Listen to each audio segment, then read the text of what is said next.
हमने महर्षि दयानंद के सत्यार्थ प्रकाश को पढ़ा और आज पूज्याचार्य बालकृष्ण और स्वामी रामदेव और पतंजलि योगपीठ जो कुछ है महर्षि दयानंद की कृपा से है।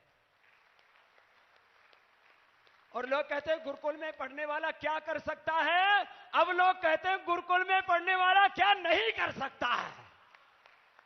गुरुकुल में पढ़ने वाली हमारी श्रद्धामयी बेटियां यहां पर बैठी हैं गुरुकुल के, अब गुरुकुलों का भी पुनरुद्धार होगा। एक वेद का वाक्य, अवात वाही भेषजम विवात वाही यद्रपः त्वं हि विश्व भेषजो देवानाम दूत ईयसि। इस एक वेद मंत्र ने पूरे विश्व में योग की प्रतिष्ठा करा दी। यह है वेद की महिमा और इसीलिए महर्षि दयानंद को वेदों वाला स्वामी कहते हैं। तो सुनो भाई, कहने को तो बहुत कुछ है।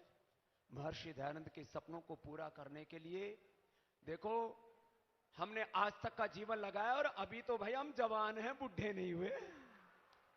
हाँ, कभी कोई गलत फहमी में हो। गणे तो सुबह उठकर मुझे यूं ही देखे हो, बाबा जिंदा है अभी भी, फिर तो दहाड़ रहा है। मैंने कहा अभी नहीं, अभी तो कम से कम 50, 60, 70 साल तक और दहाड़ेंगे और जन जन में योग की भी प्रतिष्ठा करेंगे।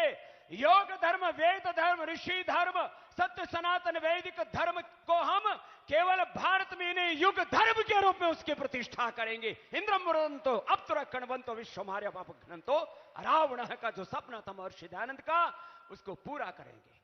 तो भाई बहनों, हमें अपने गुरुकुलों को उभारना है। हमें अपने बच्चों को वो शिक्षा और संस्कार देने हैं कि तुम स्वस्थ रहो, समृद्ध बनो, सफल बनो, विजयी बनो, वीरता के गीत गाओ, कायर कमजोर बुज़दिल मत बनो, अपने शरीर को बलवान बनाओ। अस्मा भवतु नस्तनु अस्माकम वीरा उत्तरे भवंतों का उद्घोष करने वाले इन आर्य वीरों के लिए भी जोरदार अभिनंदन कर दीजिए। हमारे सत्याचार्य श्री देवव्रत जी ने पूरा जीवन लगा दिया, भाई लाठी घुमानी इन्होंने हमको सिखाई थी।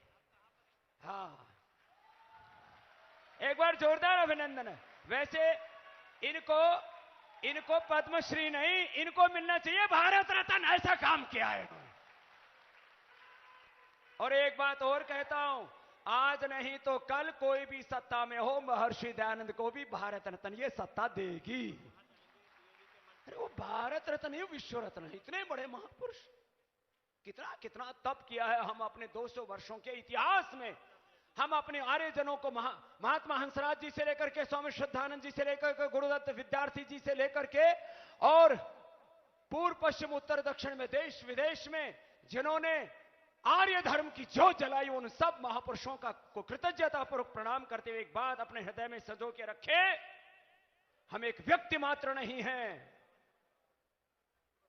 हमारे भीतर भारत और भारतीय वेद धर्म, ऋषि धर्म ऐसा समाहित हो जाए। मैं तो सुबह उठ करके इस संकल्प से अनुप्राणित करता हूं, मैं एक व्यक्ति नहीं, मैं महर्षि दयानंद का मूर्त स्वरूप हूं, उनके सपनों का उत्तराधिकारी हूं, मैं उनका पहरेदार हूं। मेरी ये जिम्मेदारी है कि जो महर्षि दयानंद के सपने थे हमें उनको पूरा करना है। इस संकल्प के साथ हम सब रोज प्रभात में संकल्पित हों।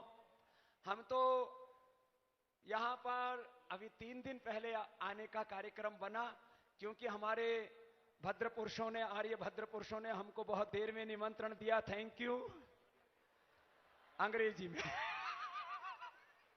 तो लेकिन बहुत बड़ा पुरुषार्थ किया इन्होंने। ये एक बात मैंने अभी आपको बताई है। और महर्षि दयानंद का कोई कार्यक्रम हो तो भाई किसी के बुलाने की जरूरत नहीं, जैसे महापुरुष यहां पर आए ऐसे सबको आना चाहिए। ये महर्षि दयानंद सबके हैं, केवल एक आर्य समाज के लिए नहीं है, केवल सार्वदेशिक प्रादेशिक सभाओं के नहीं है।